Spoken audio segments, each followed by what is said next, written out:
Salut, c'est Florian, bienvenue dans cette vidéo. Je suis banquier clientèle patrimonial et investisseur IMO. Ensemble, dans cette vidéo, on va voir quel accompagnement attendre de votre banquier pour un projet IMO. Alors, en fait, il y a plusieurs étapes et son rôle va être crucial à chacune des étapes. La première, c'est avant de signer votre promesse d'achat, votre compromis de vente, il va y avoir un très fort rôle de conseil. Vous aurez probablement besoin de prendre des infos, que ce soit d'ordre général ou d'ordre particulier pour votre projet, en amont de votre projet. Ça peut être votre capacité d'emprunt si vous ne l'avez pas calculé vous-même.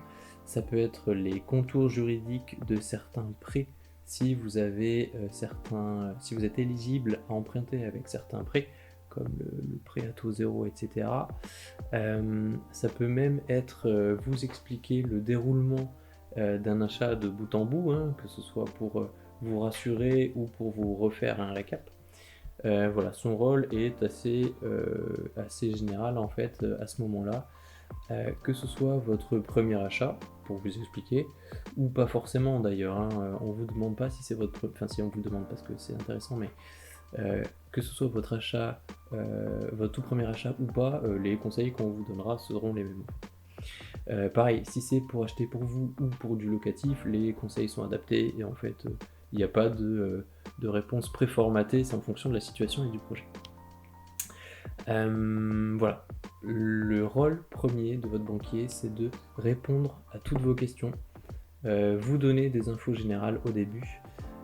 C'est une première phase en fait qui peut durer parfois des années pour des personnes qui ont du mal à se décider sur un projet, et parfois c'est même une phase qui n'existe pas, hein, pour des personnes qui ont un certain rodage, pour des investisseurs IMO, des gens qui maîtrisent parfaitement, qui sont du milieu bancaire ou immobilier.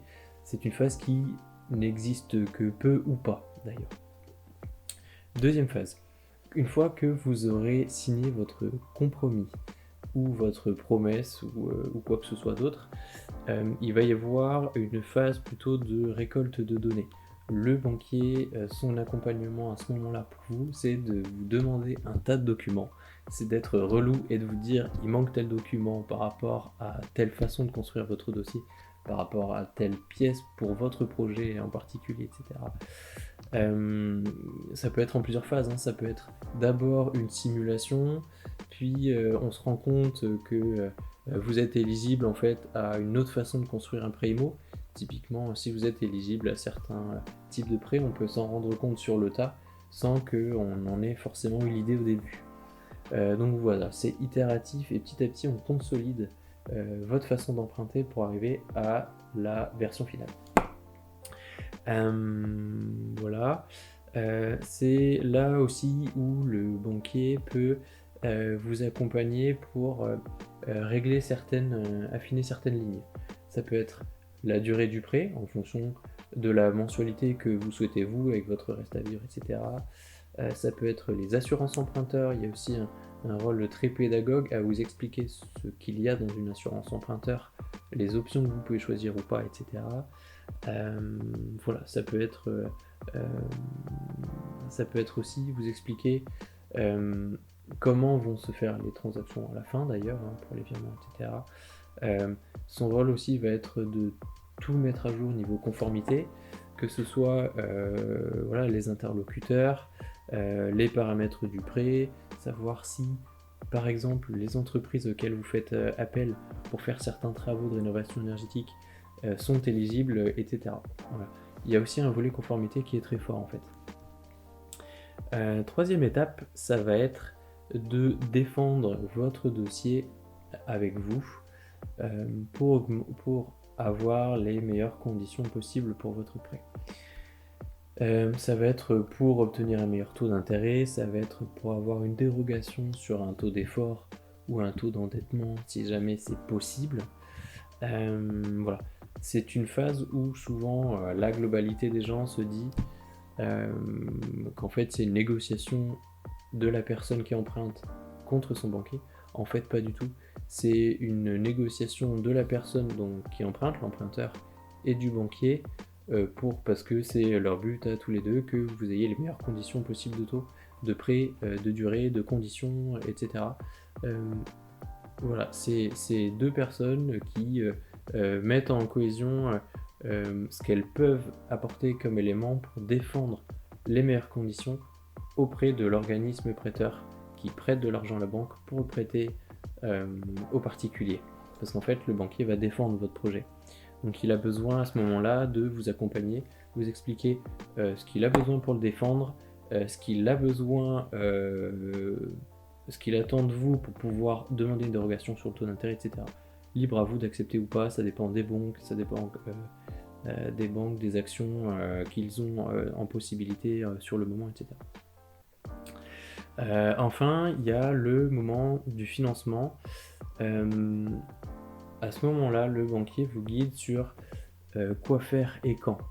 C'est-à-dire quand tout est monté, quand tout est lancé, quand tout est dans les tuyaux, quand tout est validé, conformité, signé, etc. Édité même, on appelle ça. Il y a une phase de financement propre.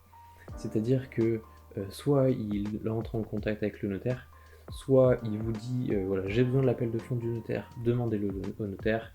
C'est lui qui fera très probablement le virement de votre apport si vous en faites sur le RIB du notaire 48, 72 heures ou plus de jours avant, etc. C'est lui aussi qui vous dit voilà, à telle date vous accusez réception de l'offre, à telle date 11 jours après vous signez définitivement l'offre, il y a tant de temps pour verser les fonds, il faut anticiper tant de temps avant votre rendez-vous chez le notaire, etc. Voilà, votre banquier à ce moment-là vous accompagne sur les durées, les délais, les démarches, les mouvements financiers en fait. Et enfin, son dernier rôle que j'ai noté qui est primordial, c'est qu'une fois que le prêt IMO est en cours, c'est assurer la maintenance en fait. Assurer la maintenance, c'est s'assurer que tout va bien jusqu'à la fin du prêt, jusqu'à ce qu'il soit fini d'être amorti en fait. Hein. C'est-à-dire voilà, si vous avez des impayés, ça arrive, bah, il faut qu'il voit avec vous comment on fait, qu'est-ce qu'on fait, voilà, pourquoi les frais, pourquoi... Voilà. Si vous avez besoin d'aménagement d'échéance, parce que vous sentez que ça va être ric-rac, parce que vous avez d'autres projets, parce que vous partez en voyage et que ça va être voilà, l'aménagement d'échéance, voilà, il doit vous accompagner aussi sur le projet. Pareil, si vous avez besoin de demander un remboursement anticipé, il est là pour vous dire les délais, les frais, le pourquoi du comment, la transaction, etc. C'est le service après-vente en fait, hein, même s'il n'y a pas vraiment de vente, de votre projet IMO.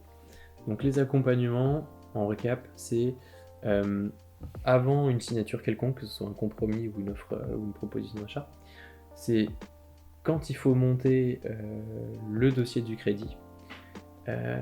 Ensuite, la deuxième phase un peu de monter le crédit, c'est aussi comment défendre votre projet, comment défendre vos intérêts à vous. Ensuite, c'est la phase de financement. Il maîtrise ça sur le bout des doigts, il n'y a aucun souci de toute façon. Et enfin, c'est la maintenance du prêt et jusqu'à la fin du crédit IMO en fait. Si tu as envie d'aller plus loin et d'obtenir le meilleur prêt immobilier pour ton projet, alors je t'offre 1 heure de contenu à ma formation, votre meilleur prêt immobilier en 3 heures. Je te mets le lien dans la description, je te dis à tout de suite dans mes vidéos. Ciao!